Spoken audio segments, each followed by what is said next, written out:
Very good evening to everyone present in today's session. Welcome to day 3 of the bootcamp. So, in today's session, we'll be looking at foundation to lithium-ion testing. Okay, so we'll be looking at what are the different testing standards. Okay, what are the different tests that are performed on lithium-ion cells and batteries. Okay, so we'll also be looking at what is the definition of cell testing and what is the requirement, why exactly we do cell testing, and what we gain from cell testing, what are the different tests, and finally, what is the future scope. After testing, what exactly is it that is done? Okay. So with that, we can take a look at today's course content. So we start with introduction to cell testing. So as I said, what exactly is cell testing and the need for cell testing? So why exactly it is needed? Okay. And we'll take a brief look at the cell data sheet. So there are different manufacturers provide different data sheets, and whatever testing is done as per the data sheet that has been provided by the manufacturer. And then we'll take a look at three important testing methods, okay, or the other three important testing protocols. Okay, so the first and foremost one is called as performance test, where it talks about its performance with respect to current or voltage, power, energy, capacity, things like those. Then we'll take a look at physical tests or physical abuse tests, basically where the cell is subjected to damaging environments or harsh environments, abusive environments, okay, or extremely hot, extremely cold, extremely wet environments, things like those. And then finally, one is called as life cycle test, basically also called as endurance test. Okay, that is also called as endurance test. So basically, it's a test that done to see what will be your expected lifetime of a cell and expected lifetime of a battery, and for how many cycles and for how many years it can last in the market. Okay, so these are the three important testing protocols or methods we'll be looking at. Okay, then we'll take a brief look at cell testing standards. Okay, so basically we have different standards. We have ISO standard, right? We have UL, we have IEC, we have SAE. So we have so many different standards. So we'll just take a quick look at what are the different standards. And then here at Decibels Lab, we have a certain testing equipment, and we'll just take a brief look at what are the different testing equipments that can be used. Okay, and then we'll have a final overview with future scope. Okay, so once we perform the test, what then? Okay, so that is today's course content. So let's get started with the first topic. So what exactly is cell testing? Let's have a brief look. Okay, so cells and batteries in general, wherever it is you're using them. So it's not just EVs, or it's not just electric cars as such, but in any application, in battery, in mobile phones, in laptops, or in any portable device, wherever it is, even in automobile applications, aircraft, so wherever it is, they so these kind of cells and batteries can experience a variety of different environments and situations, right? So, and those kind of situations could involve things such as different performance situations, reliability issues, safety issues, and different points where they could fail, right? So these are the different kinds of situations that they could face, right? And by subjecting this particular set of cells or a battery pack to these kind of different situations, we're able to understand what exactly is its performance, how is it able to withstand all of this, how is it able to face this, and whether there'll be any such reliability or safety issues, and how it can be modified as per the requirement. Okay, so these kind of situations, or this kind of variation in situations, operating conditions could be as follows, like where you have different ambient temperatures, right? Especially when you try to see batteries being used in marine applications, right? So there it faces a variety of different ambient temperatures. So all the way from very, very cold temperatures to very hot temperatures, or even different humidity, or so very large amount of water, right? Different pressures. The cell and the battery pack could face all of this, right? So even in terms of electric vehicles, different ambient temperatures. So for example, let's say you're trying to operate an EV somewhere down here in the south, in like say Chennai, or say for example somewhere in Karnataka, right? So our temperatures down here are completely different from the temperatures up in the north, So especially in Himalayas, where it's almost always cold, right? So even same thing with the pressure. So uh, altitude variations. So pressures can also come with altitude variations. Okay, so even here your moisture content comes into picture, which is given by different humidity. So your battery packs could face different water content in the environment, right? It could also face physical disturbances such as vibration, impact, thermal shock, cracking, damages, denting, electrical malfunctions such as short circuit, overcurrent, over voltage. It could face all of this, right?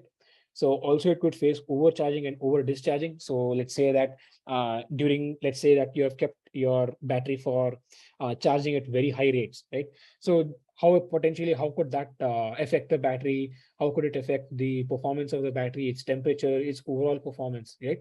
And also dewing and condensation. So basically, it's a much more extreme version of humid environment. So dewing and condensation can also fall under the category of submerging test. Okay, submersion, where battery packs can undergo like a severe submerging. It can be submerged under a large amount of water, right? So these could be all the potential different factors that a battery pack could face in real life, a cell and a battery pack could face in real life. Okay, so even including more advanced problems such as failure of protection systems, where your battery management system suddenly starts to malfunction. It's not able to prevent the cell or the battery pack from staying within the current and voltage limits, or within the power limits, or even within the temperature limits. So it could start to overheat, it could even catch fire, right? So all these are the different situations that a particular battery could face, right? So and when you test a cell or a battery with all of these different scenarios in different situations, you're able to get a good idea how it can behave in all of these diverse conditions. Yeah, so that is what is cell testing in a nutshell. So this is how briefly you can explain cell testing. Okay. So with that, we'll now proceed to the need for cell testing. Yeah. So keeping all of the points that we saw in the previous slide, we can now extend this to the need for cell testing. So therefore, by performing cell testing, the idea that we get is, you can summarize it as follows. Okay. So the most important thing you can understand is the limits of operation. Okay.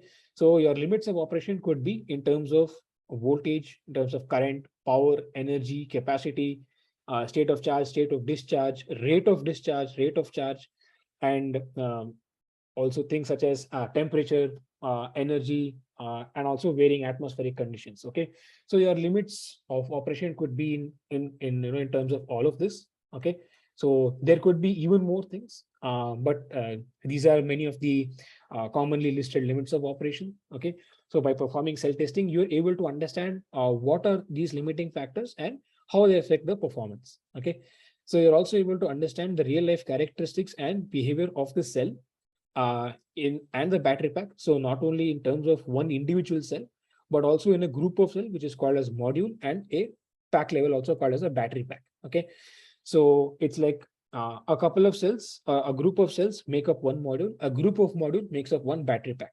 Okay, so you're able to understand the real life characteristics and behavior, so you're able to test it out and understand how it is behaving in real time.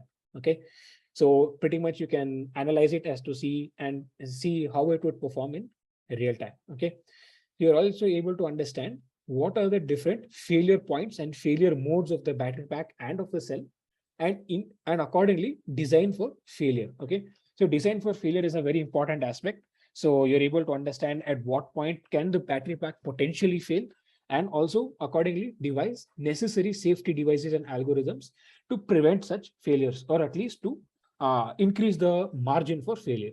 Okay, so for this this is exactly what cell testing helps us in understanding. Okay, we are also able to predict and analyze cell aging characteristics. So we're able to develop algorithms and programs which help us predict to what extent cells can age, how they age, why they age, and how exactly different situations such as cycle, life cycle. So a cycle life, or one cycle, is basically one charge and one discharge. Okay, so that is basically your one cycle. And if you were to run your cell through or your battery pack through multiple cycles, then how exactly will that affect the aging characteristics? How will that affect the health, its performance, its voltage, its all of its operating parameters as such? Yeah. So you can only predict it and you can only analyze it, but you cannot give an exact number as to say this is how it would be. But a good amount of prediction can be performed. Yeah. You're also able to understand the performance by physical damage, shocking, impacts, vibrations, overheating, underheating, and things like these. Okay.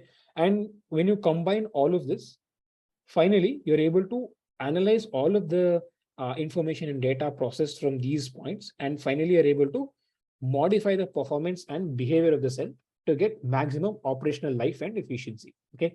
So this is the need for cell testing. This is why cell testing is done. Okay. So in a brief picture, this is what need for cell testing is. Okay. So now let's have a quick look at the cell data sheet. Okay. And this is of a lithium ion 2.6 amp hour lithium ion cell. Okay. So that's 2600 mAh. And the specifications are as follows. So starting with the first one, so we have something called as nominal capacity. Okay, so nominal capacity is the capacity you will theoretically obtain if you were to discharge the cell at 0.2 C. Okay, so 0.2 C, or basically the C rate, is the ratio of current drawn with respect to its capacity. Okay, so if I was to discharge a cell at 0.2 C, so what that means is if I were to discharge the cell at 0.52 amps as per the specifications, then ideally you would get a capacity of 2600 mAh with a minimal capacity of 2550 mAh. Okay, so if you were to perform this kind of a test by discharging it at 0.2 C, or as they have mentioned here at 0.52 amps, then you should get a minimum of 2550 and a rated capacity of 2600 mAh. Okay, so this is what the first and foremost point here stands for. Okay, and this is usually rated at room temperature 25 degrees Celsius. Okay, so of course at different temperatures you will have different nominal capacities. It's not going to be the same at different temperatures. Okay, so we will take a look at that in the upcoming slides. Right, so there's the next one, next terminology given over here. It's called nominal voltage. So nominal voltage can be defined as the voltage of the cell at exactly 50% charge. Okay, so if you were to consider the battery or the cell at exactly 50%, 50%, right? So that voltage reading is what is called as nominal voltage. Okay, or otherwise you can also say it is the average reading of the voltage throughout the operation of the cell. Okay, so we know that cell starts at a particular voltage and then ends at a particular voltage during the operation. And if you were to take the average of all of this, it would give you the nominal voltage. Okay, and immediately you can say this 3.7 volts corresponds to a lithium ion cell. Yeah. So following that, we have internal impedance. So internal impedance is basically the sum of all of the resistances that is present within the cell. So you have many different types of resistances that occur within the cell. Okay, so mostly they're chemical type resistances due to reactions and as such. And this value that you see here is the value corresponding to that a particular set of resistances put together. Okay. Then we have discharge cutoff voltage. So discharge cutoff voltage is the least voltage or the end voltage. It's also called as end voltage.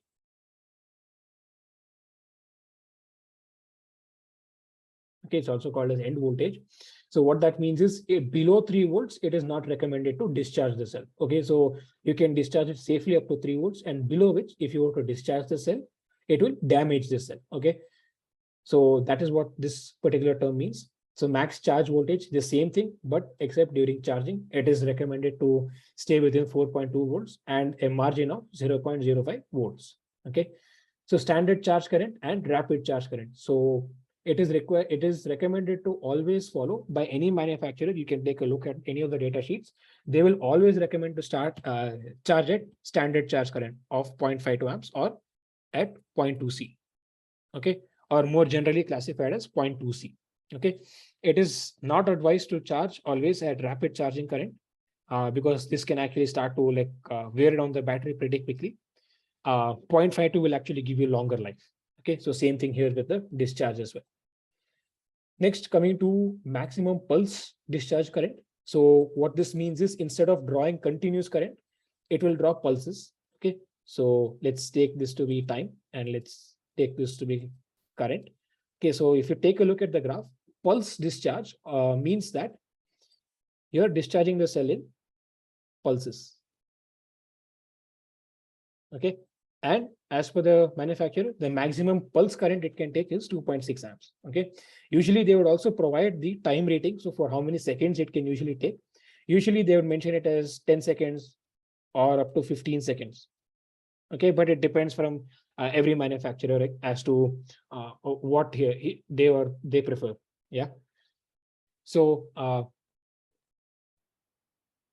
that is with respect to the maximum pulse discharge current. So this is your classified weight. Okay, and 18 millimeter, 65 millimeter height can immediately you can recognize this to be an 18650 cell. Okay, so 18650 is 18 millimeters diameter, 65 height, and O or 0 stands for cylindrical.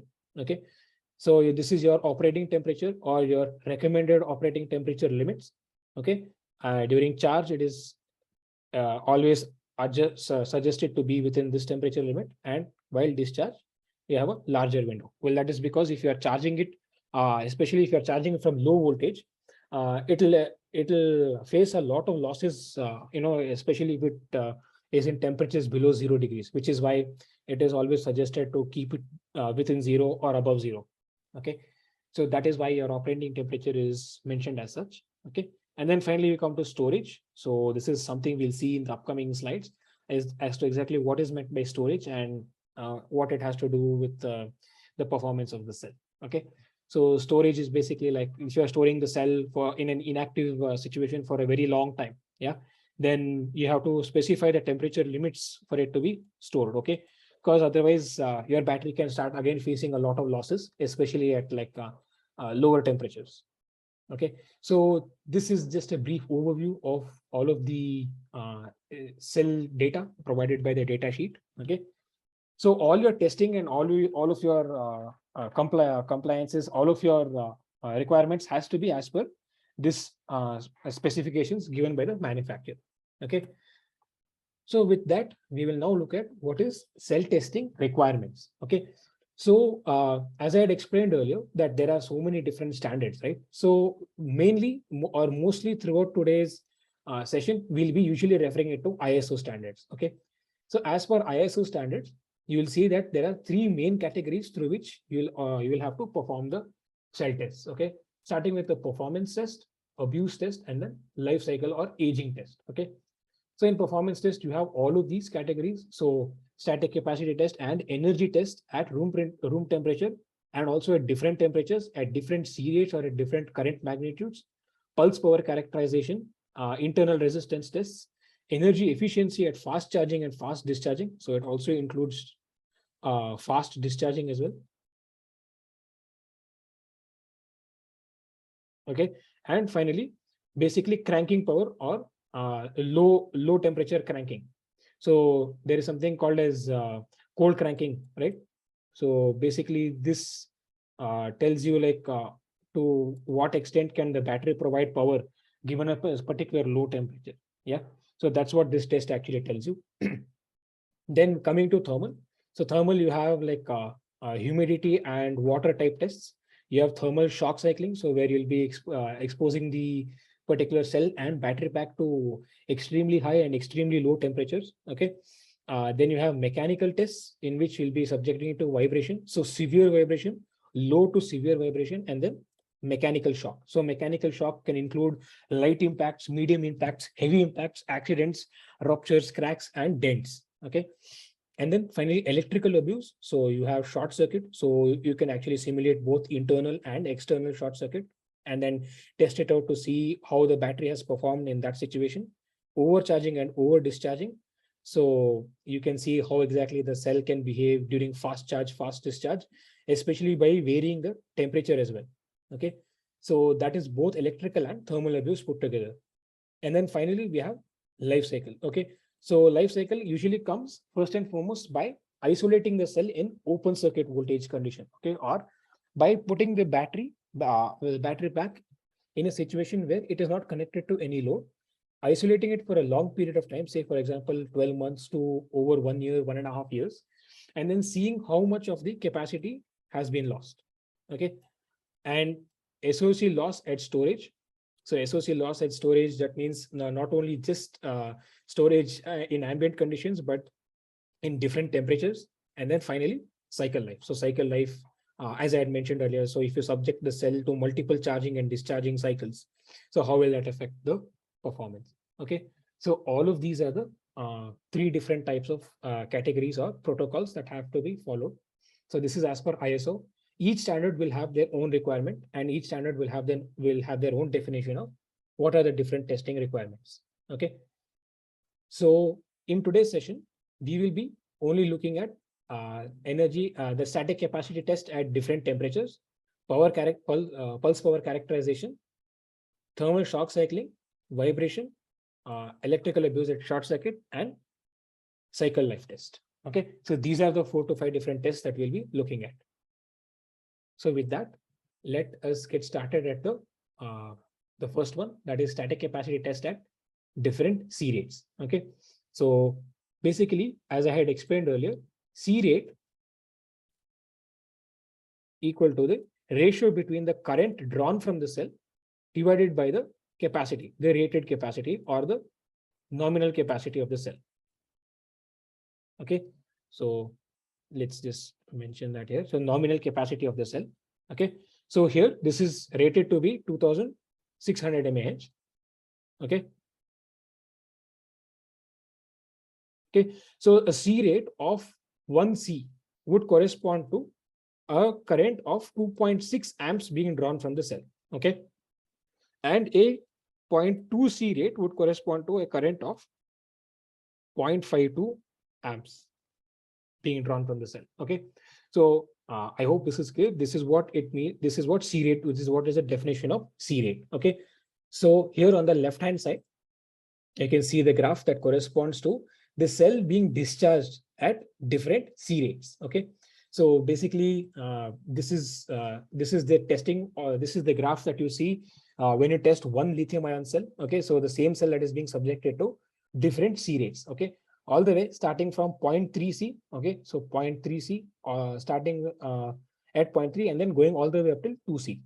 Okay, so these are the different voltage bands or voltage graphs, voltage curves you would notice if you were to subject the cell to such different C rates. Okay, and this difference in capacity that you see at the bottom, this difference in capacity that you see in the bottom is called capacity fading.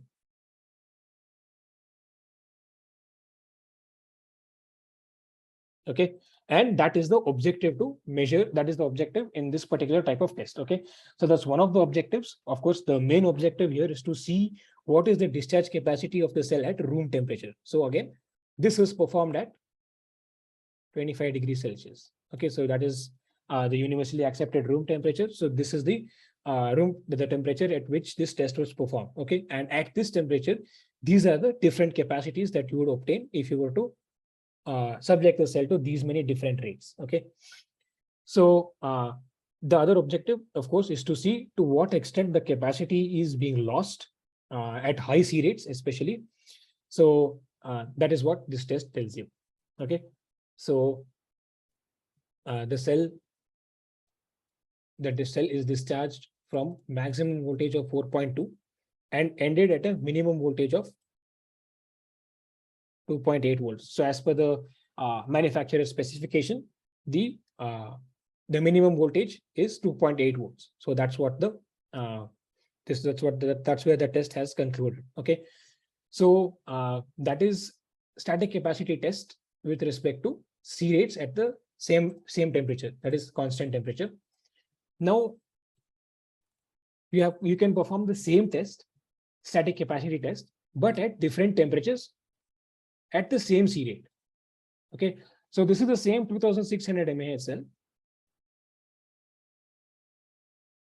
Okay, but it is subjected to different temperatures. You can see that here, held at the or performed at the same current rate or C rate. Okay, so that's what this test, that's how this test is performed. Okay, so basically, in order to do this, first and foremost, you have to take the cell and you have to first and foremost expose it to that particular temperature. Okay, say for example, you're trying to test the cell at 30 degrees Celsius. So what you have to do, you have to rest the cell.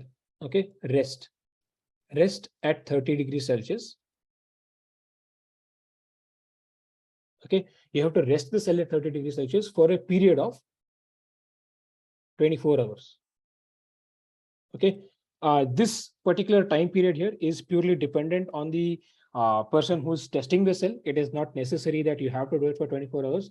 You can even do it till 4 hours. You can do it till 8 hours, 10 hours, or even up to 2 days, 3 days, and dependent purely on how sensitive you want the results to be. Okay, so but it is recommended, however, that it is kept at 24 hours in order for the cell to obtain thermal equilibrium. Okay, so that the cell achieves something called as thermal equilibrium.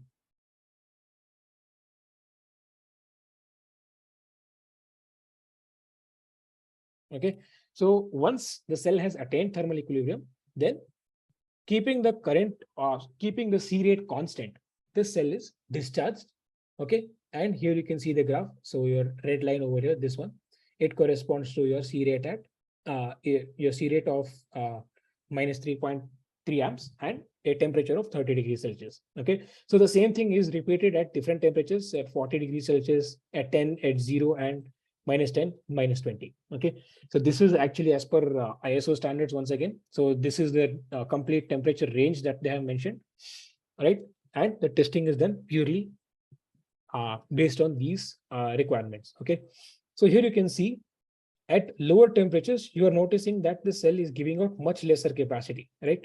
So here, especially when you're trying to discharge the cell at like 0 or below 0, you're noticing that the cell does not give you the complete capacity. Well, that is because of the increased internal resistance that the cell faces. Okay, at lower temperature, what happens? The ions that are exchanged. So there are a certain amount of chemical reactions that happen, and those chemical reactions release some ions, okay, which have to be exchanged between the electrodes of the cell. Okay, so these ions will start to lose energy at lower temperature. Okay, and because of that, they will not have enough energy, or they will not have sufficient energy to cross the electrolyte into the other electrode. Okay, so for that purpose, at lower temperatures, the cell faces extremely heavy resistance, and that is why it is not able to sustain itself for a long period of time, and it discharges very quickly, thus giving a very low amount of capacity. Okay, and vice versa for higher temperatures. So in case of higher temperatures, say like 30, 40 degrees Celsius, it gives you capacities beyond 2600 mAh. Okay, so that is why 2600 mAh is always rated at room temperature and not at higher temperatures. Okay, so what this means is that your ions will acquire extra energy, and they will overcome the internal resistance of the cell very quickly, and thereby it is able to give out a temperature capacity greater than 2600 mAh. Okay, so which is actually dangerous. I mean, it may sound good that the cell is giving out such a large amount of capacity, but that is actually not good. It can actually damage the battery. It can start to heat the battery. Okay, where it can then encounter a particular situation called thermal runaway. Okay, so thermal runaway is basically a phenomenon where the cell or the battery pack starts to overheat, and it starts to heat up at such an extent that it's not able to give out the heat. Give out the heat at a sufficiently high rate so that it maintains steady and stable temperature. Okay, so as in when the battery starts to gather more and more heat, your reactions inside the cell start to build up even more, and because of which, at some point in time, your cell can catch fire. Okay, and that process is called thermal runaway. Okay, so that is why it is always preferred to keep the cell up to a maximum of 35 to 40 degrees Celsius and not more than that. Okay. And it is always suggested to keep the cell 0 degrees or at the maximum 10 degrees Celsius. And again, not below that. Okay. So this is static capacity test at different room temperatures, different ambient temperatures at one particular fixed C rate. Okay. So that is what the static capacity test is all. That's what the static capacity test helps you understand. Okay. Now moving on to pulse power characterization. So pulse power characterization is a test basically that is done to perform, that is done so that two things are understood.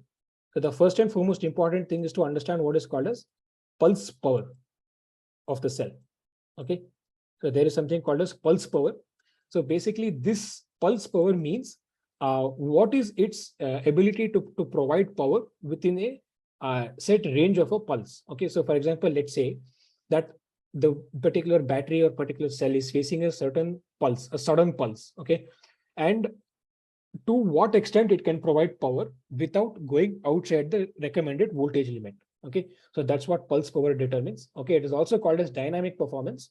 So that's the main objective that is the main objective for pulse power characterization. Okay. So it is in order to understand what is its ability to provide power within this pulse period.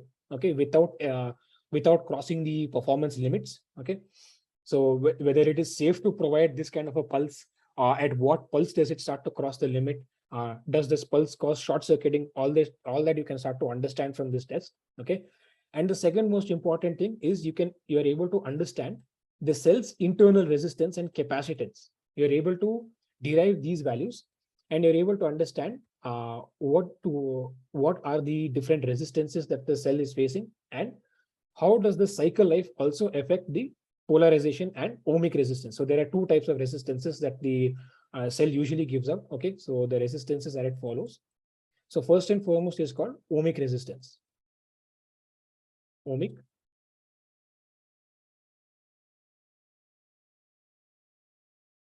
resistance.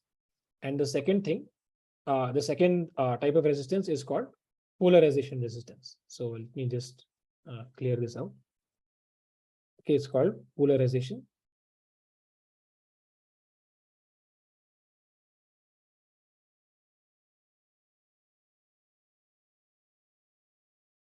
Okay, so I will not go too far in depth into what are these types of resistances and how they occur. You just have to know that mainly because of the material properties and because of the chemical composition, these two resistances can occur. Okay, and by performing this pulse power characterization, you are able to determine accurately what are these two resistances and how exactly they change with respect to number of cycles. Okay, so as and when the cell starts to age, you're able to perform this test multiple times, and you're able to get it. You're able to understand how ohmic resistance and polarization resistance can change. Okay, so briefly, you can see what is the type of pulse profile, the current pulse profile that is provided to the cell, and how the voltage response will look like. Okay, so basically what you're seeing here is an entire series of pulses with a series of voltage response. Always this kind of test is performed with multiple types of pulses rather than just one pulse. So, but if you want to see how one pulse looks like, so I can just show that over here. So your x-axis will be in time and your y-axis will be current. Okay, in amps.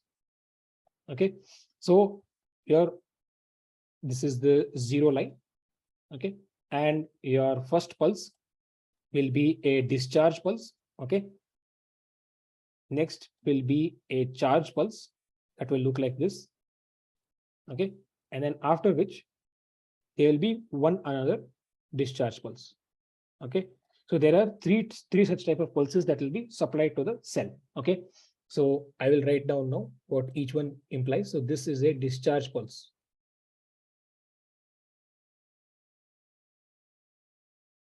Okay, this is a charge pulse.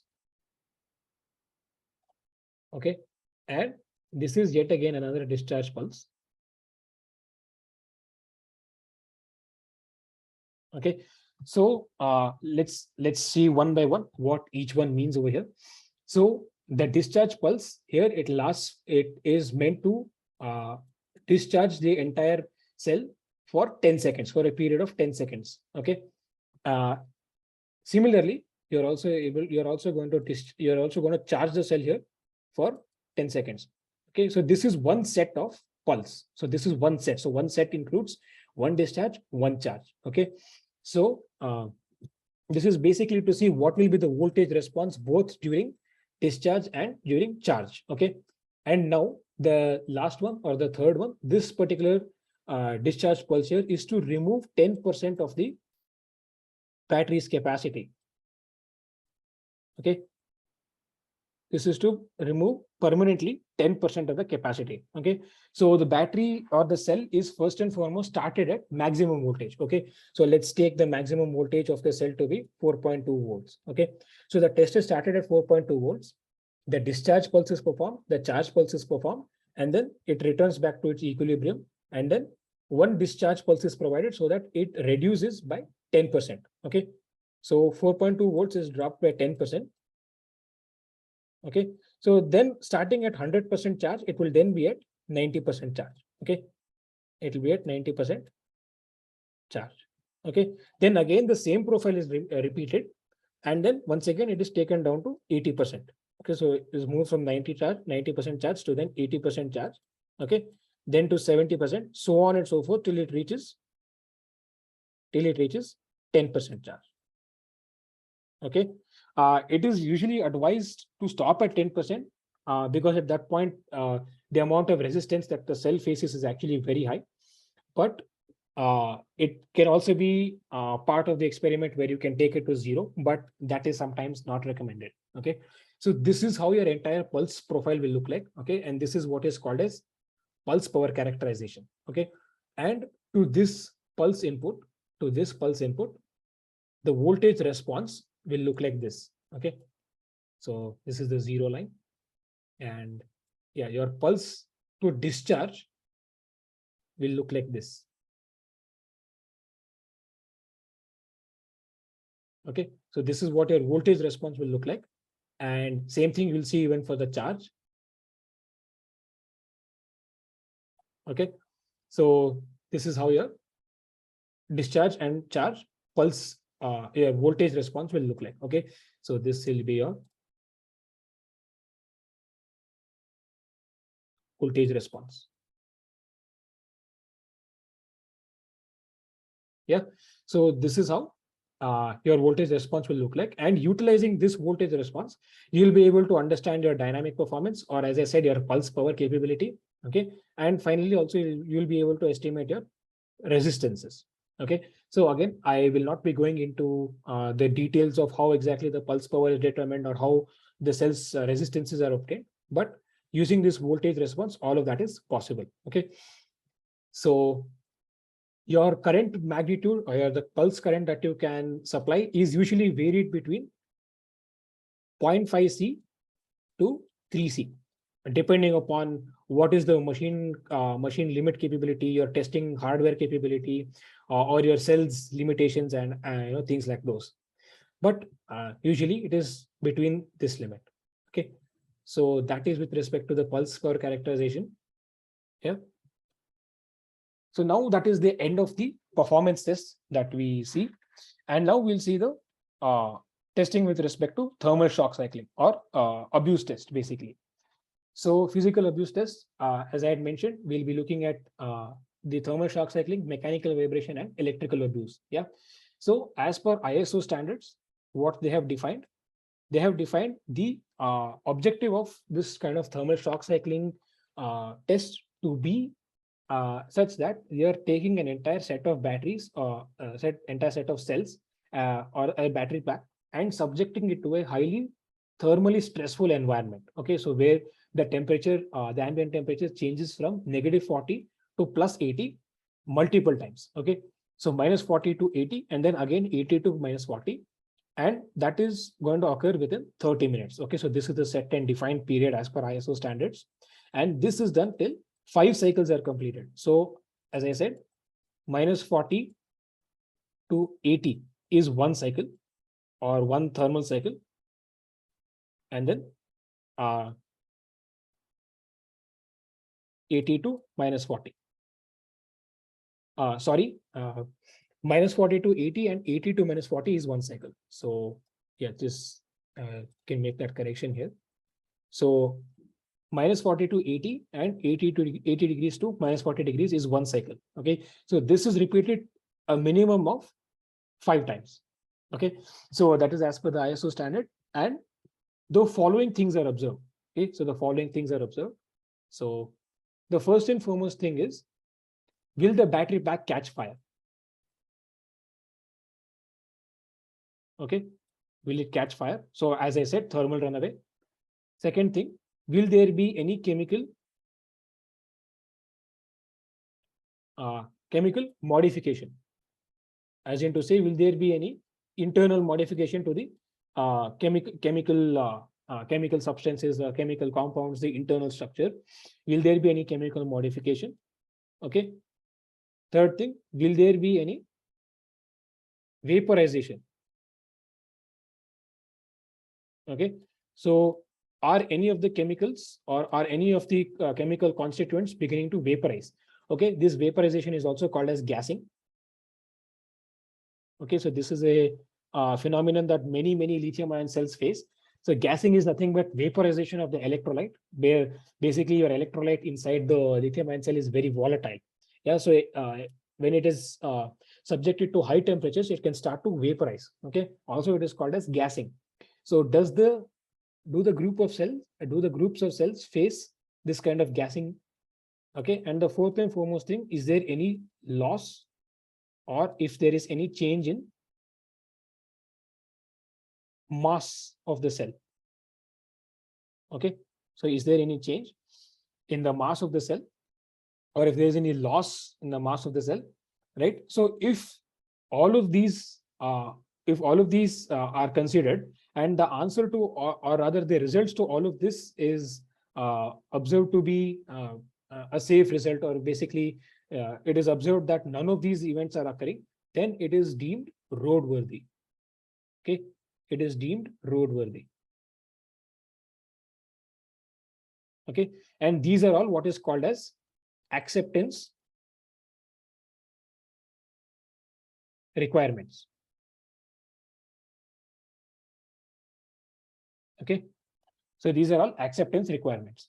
So once all of these, this complete set of tests is performed, then the analysis of all of these is noted, whether if any of these events are occurring, and even if one of these events are occurring, then immediately it is deemed unworthy and it will be rejected. Okay, otherwise it will be roadworthy, and it has then therefore satisfied the acceptance requirements. Okay, so that is the complete set of requirements that one looks at while performing the thermal shock cycling test.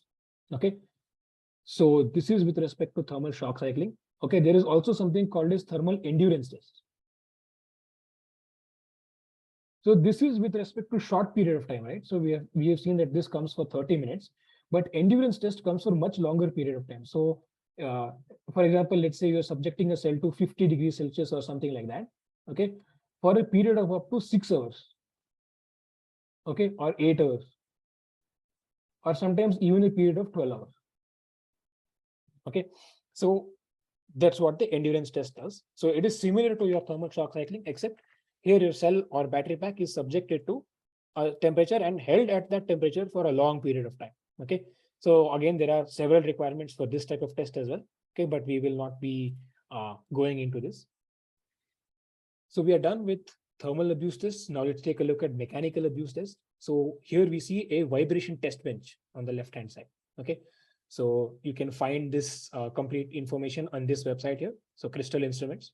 So you can, they're like one of the world's leading suppliers of vibration test benches, for especially for electric vehicle battery packs.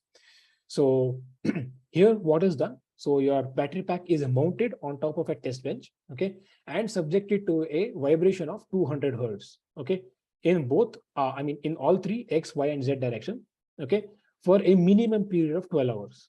Okay, so we know that in electric vehicles, there can be different sources of vibration from the motor, from the chassis, from the wheel, from the suspension, all right, or from within the vehicle itself, from the structure. So all of this is possible. There could be like various different sources of vibration and noise to the battery pack, right?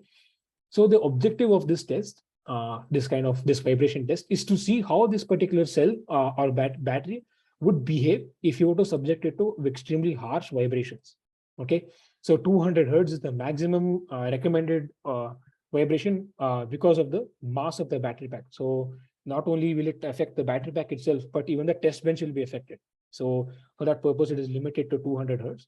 Okay, and at the end of the test, this particular battery that has been tested will once again have to undergo this set of acceptance requirements. Okay, so no gassing or no vaporization, no leakage of chemicals, no change in mass, no cracking, no denting, no rupture, no external, no internal damage, no fire explosion, or no thermal runaway. Okay, so if all of these are satisfied, then once again it is deemed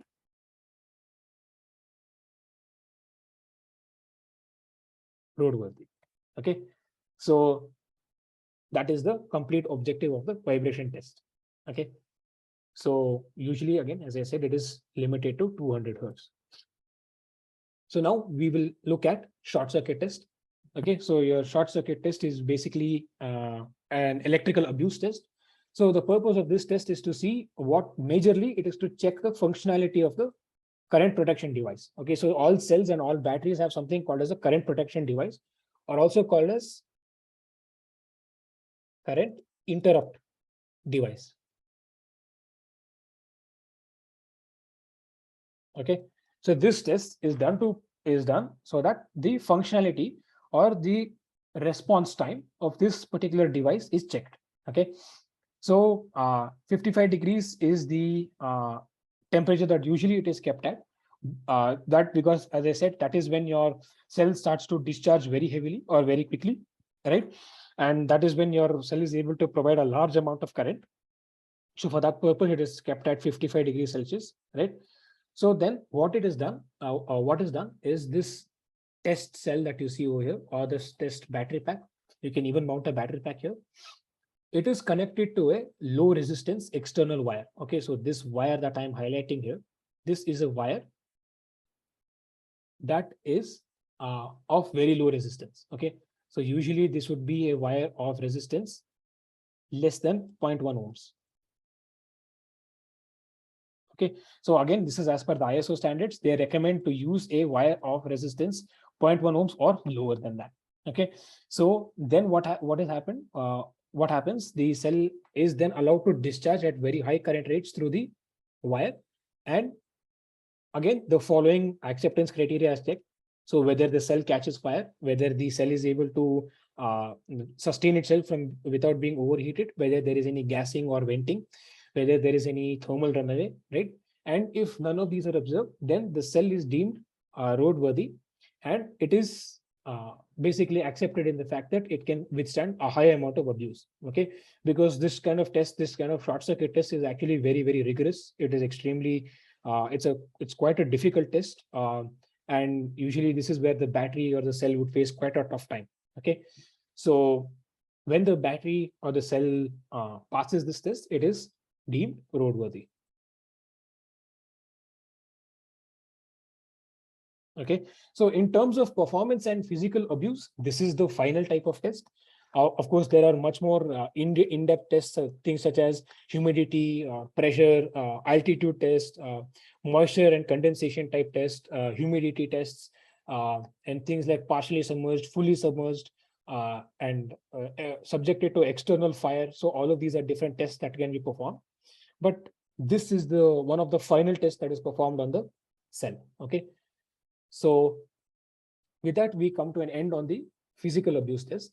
And finally, now we come to the life cycle test. Okay, so this kind of test is usually performed after the battery has been implemented, or after the battery pack or cell has been utilized within the application. So whatever application it may be, whether it's a road vehicle, electric vehicle, a phone, a mobile phone, or a laptop, whatever it is, this kind of test is performed usually after the the battery has run a few cycles, or it has elapsed after some time has elapsed. Okay, so this test is simple. There is a storage chamber or a test chamber So which is basically watertight and airtight. Okay, so the cell is kept at 50% state of charge, or basically 50% charge, exactly at 50% it is kept, and it is stored at an ambient temperature of 45 degrees Celsius. It is disconnected from all the loads, again as per ISO standards, and it is stored in this particular chamber for a period of up to 30 days, minimum 30 days. Okay, and after the 30 days has elapsed, this particular battery pack or test piece will be removed from the storage, and once again the static capacity test will be performed at room temperature to check how much capacity has been lost. Okay, so referring back to the static capacity test which I had introduced to you earlier, right, that same test will once again be performed in order to see how much capacity it has lost. Okay, so utilizing that, it can then once again be obtained how much capacity loss has happened.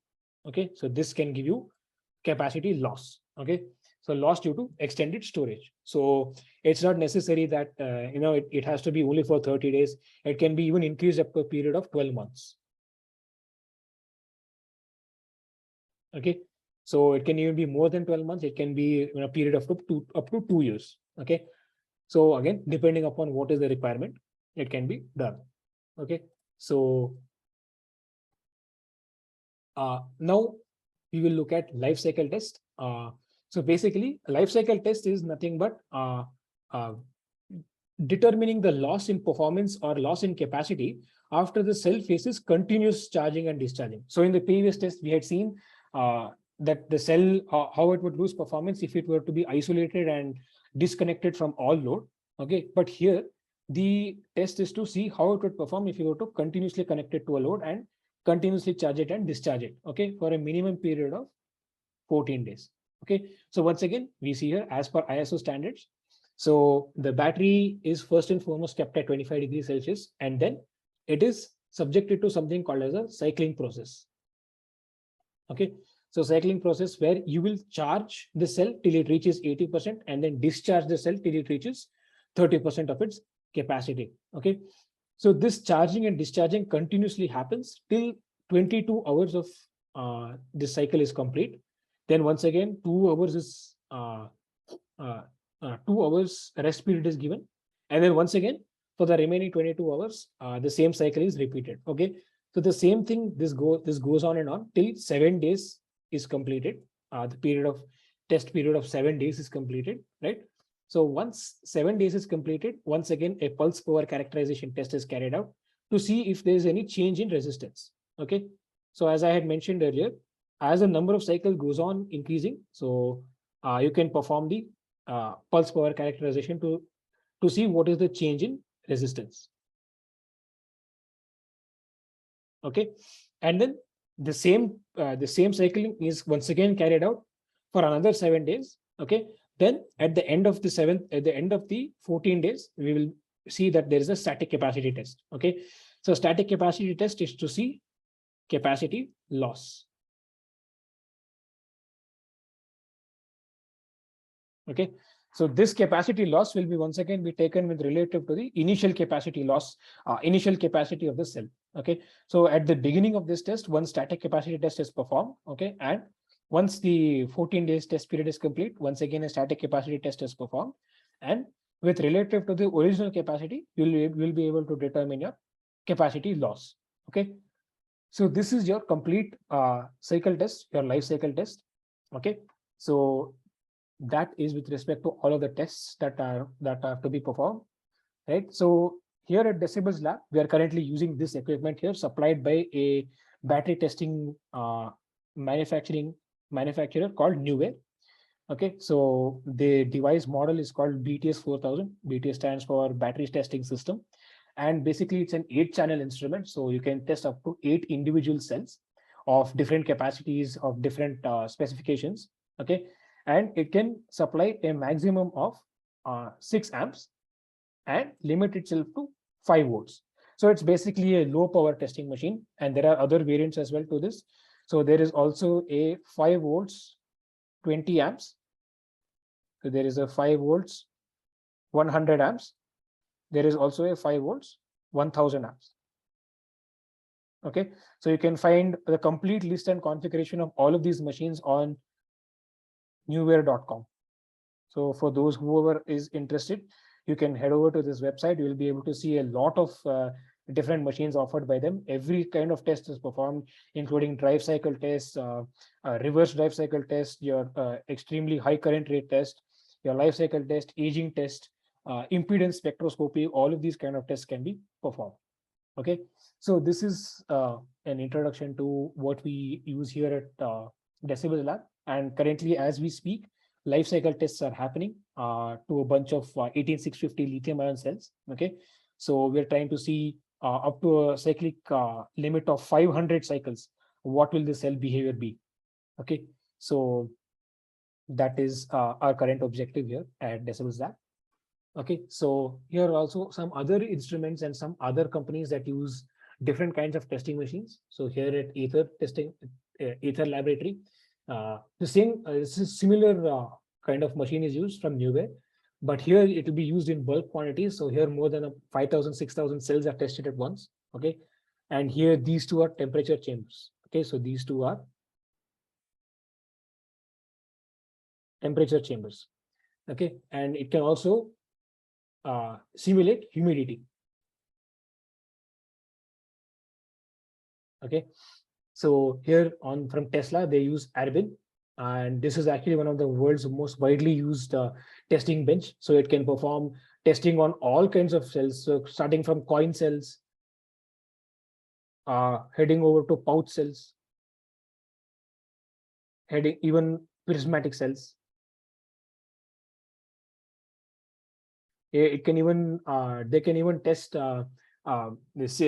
they can even test like other types of other types of cell formats.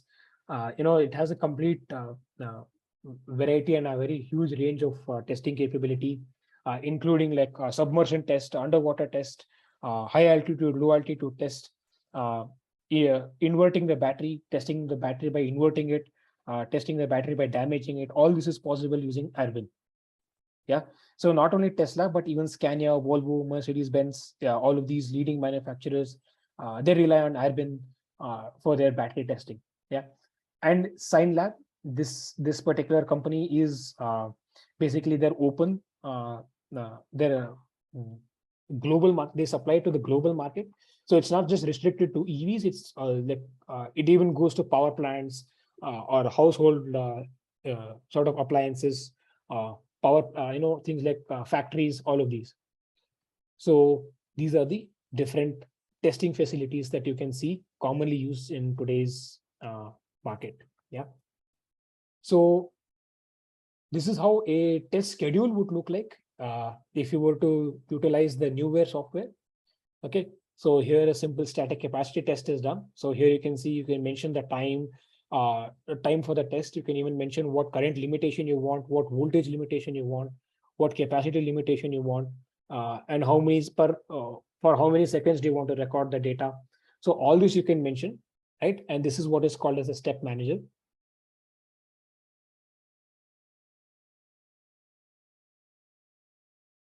Okay, so step manager, and this step manager actually helps you to give whatever kind of test it is you want. So this really has not that much of a limitation, except for drive cycle. You can basically perform all other types of tests in this. Okay, so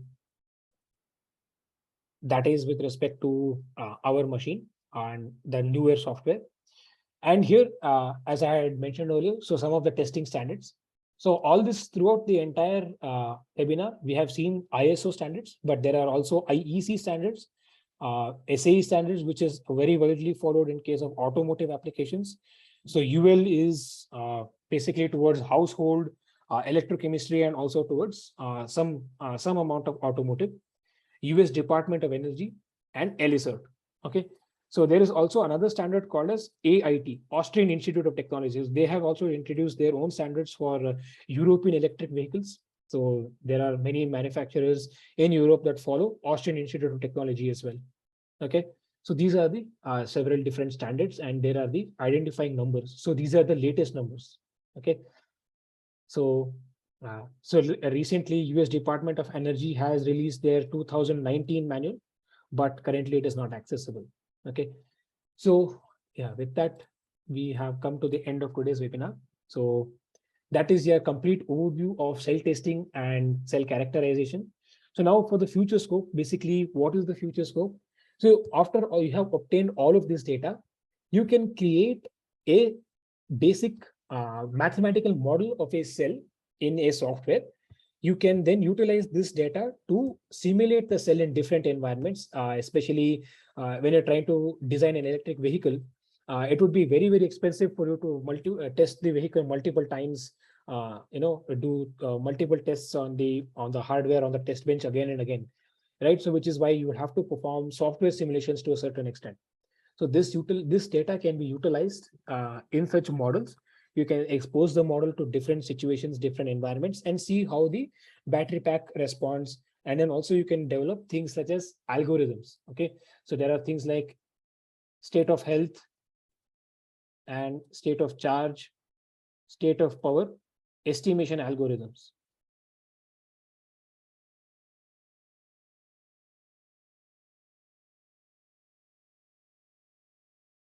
Okay, so all of this the data that you have been obtained from the pulse power characterization, from the life cycle test, from the thermal abuse test, from the shock test, from all of them, this data can be completely obtained, and it can be tailored, and estimation algorithms can be developed so that batteries can be further developed and can be improved much and more in the future. Okay, so with that, we come to the end of this session, and now we will have a short Q&A session. So whoever has any questions can go ahead and type it up in the chat box.